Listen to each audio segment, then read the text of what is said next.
กราบสบายดีพ่อแม่พี่น้อง FC เบิร์ดสุขูสุขคนเด้อพี่น้อยยินดีต้อนรับเข้าสู่สองหน่อยบ่าวเล่าวพี่น้อยหลายมือหลายวันแล้วพี่น้อยที่หน่อยบ่าวเล่าวบ่ได้มาอัปเดตคลิปหรือว่าลงคลิปให้พี่น้องได้มาติดตามรับชมพี่น้อยต้องขอโทษขออภัยหลายๆเด้อพี่น้อยเนื่องจากว่า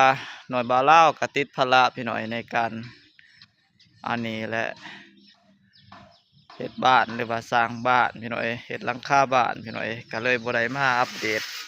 คลิปให้พี่ให้น้องได้มาติดตามรับชมน้กันพี่น้อยก็ความคืบหน้าก็ประมาณนี้พี่น้อยก็คือว่า